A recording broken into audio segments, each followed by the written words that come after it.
ど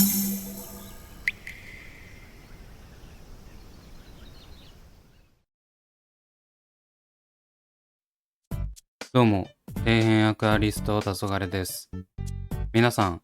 自分が一番最初に購入したアピストのことは覚えていますでしょうか？今までアピスト関連の動画は AI 水槽に入れたアピストグラムアガシジブルーフレームばかりになっていたので、しばらく動画では登場していないと記憶しています。一番最初に手を出したアピストの種類はアピストグラムアガシジ枯れ色さんというやつで、自分のアピストの原点と言っても過言ではありません。そんな最初に購入したアピストを入れている水槽なんですが、実は大変なことになっています。それがこちら。卵巣がすごく視認性最悪です。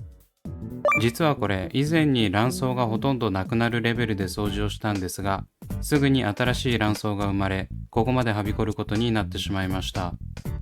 詳しい掃除内容は過去動画を参照してください。卵巣自体、見た目や匂い以外は生体に悪影響がないので、そこまで気にしなくてもいいんですが、生体の確認ができないレベルは看過できません。正直、大掃除をしてからほどなくして、低床が卵巣一色になったんで諦めてたんですよね。本来ならもう少し早くに対処するべきなんですが、取ってもキリがないのでギブアップ。オキシドールで除去しようかとも考えたんですが、生体への影響が怖かったり、ここまで広範囲になると対処不可ということでお手上げ状態。おそらく掃除してもまた同じような状況になるだろうということで、この汚い水槽はリセットすることにしました。というわけで今回はこの初めて立ち上げたアピスト水槽のリセットをお届けします。それでは早速やっていくんですが、まず最初にこの水槽の今までをおさらいしていきます。普段はレイアウト水槽以外リセット時の振り返りはしていないんですが、この水槽ではいろいろなことが起こっていたためお話ししたいと思います。まず、このアピストグラマアガシジ枯れ色を購入したのは去年の6月で、すでに1年半が経とうとしています。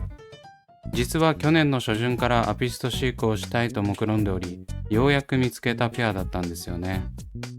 この時の購入先は自分がよく利用させてもらっているアクアライズさんです。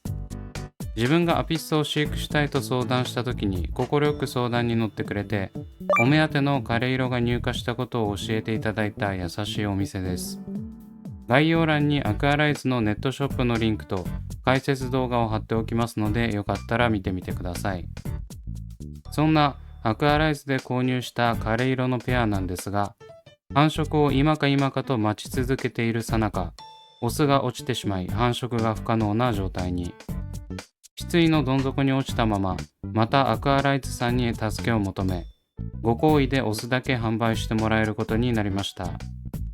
ただ、新たに購入したオスをメスと一緒にすると、メスがフィンスプレッティングのような行動をしだして威嚇するんです。なんかおかしいなと思って SNS やアクアライズさんに聞いてみたところ、メスだと思っていたアピストがオスだったことが判明。そりゃ繁殖できないわけだと変に納得しつつ、アクアライズさんが雌雄の取り違いプラス育ったアピストのシミが多いからお詫びということで、新しくペアを無償で送ってくれることに。ご好意に甘えていただいたペアで繁殖を試みたところ、なんか流木の際どいところに産卵してくれて、数匹だけ稚魚が生まれてきました。そこから過保護な自分はサテライト内の人工飼育に切り替え、毎日せっせとブラインを与えて育てたという感じです。この水槽をリセットしたら親と稚魚たちはどうするのってところなんですが、このように稚魚がだいぶ大きくなってきたので、親と合流させて同じ水槽で管理していこうと思います。さすがに小さい状態で合流させると攻撃されそうだったんで、リセットタイミングが難しかったんですよね。今回は卵巣のことも合わせていいタイミングということでリセットする決断に至りました。本当はこれから大きくなった稚魚同士を掛け合わせて次世代を繁殖させようかとも思ったんですが、ブルーフレームの方があまりにも増えすぎたため、親子で繁殖は狙わない方向にシフトチェンジした形です。それでは早速リセットしていきます。何回見ても汚いですね。あまりにも汚すぎて正面にあるエアーポンプが反射するレベル。なんか卵巣だけでなく赤紫っぽい頑固な苔も生えてます。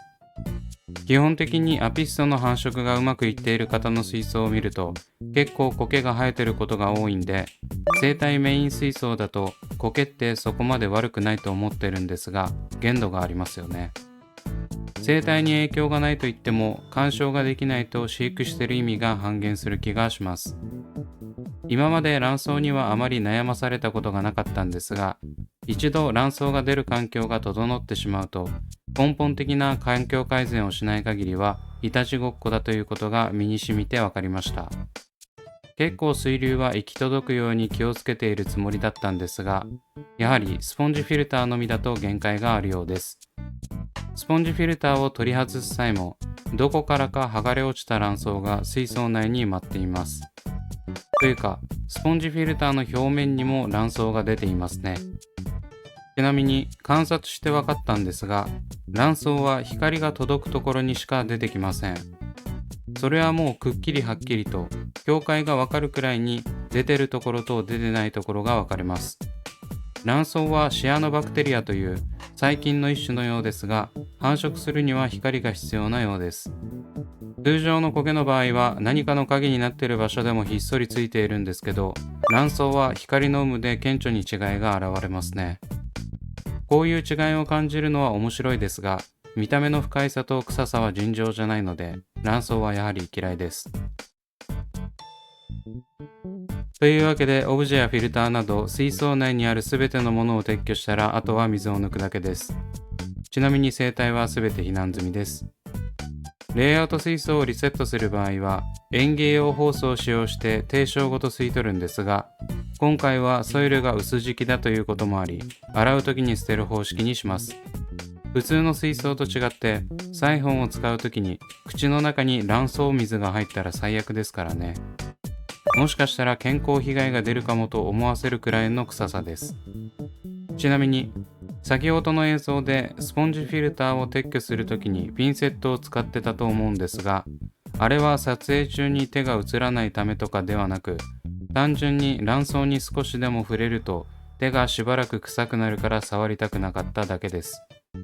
それもそのはず、この卵巣の一番嫌いなところはこの臭さなんです。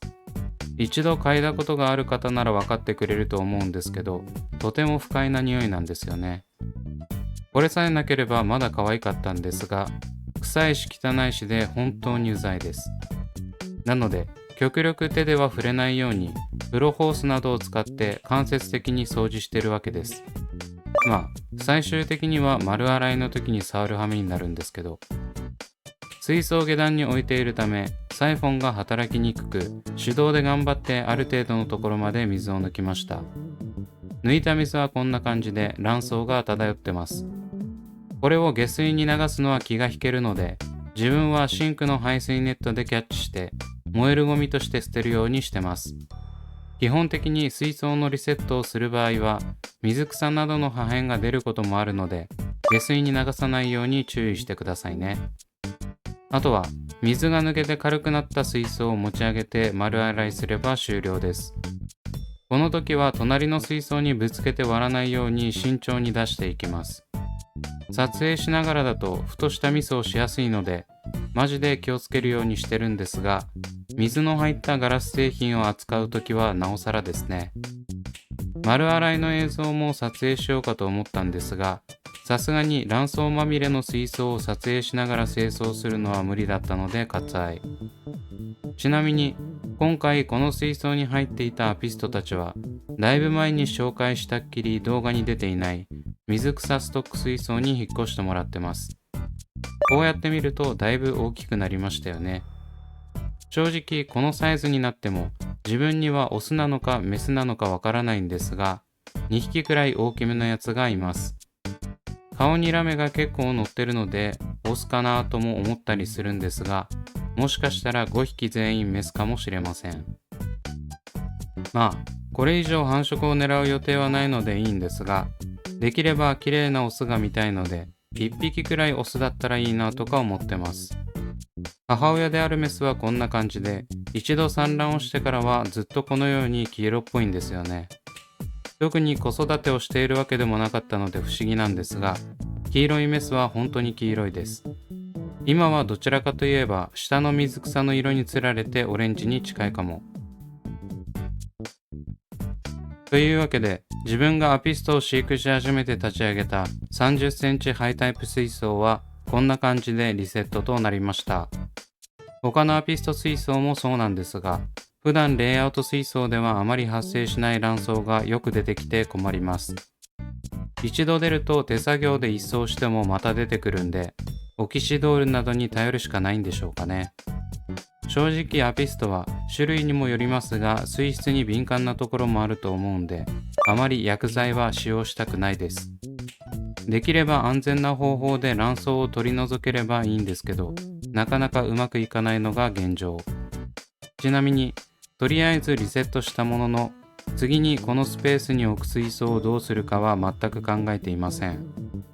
おそらく30センチキューブ水槽に入れ替わるとは思うんですが、隣も30センチハイタイプ水槽なので、60センチの照明を使っている関係上、高さを合わせる必要があります。隣はレッドビーシュリンプ水槽なので、こちらもそろそろリセットしないといけませんね。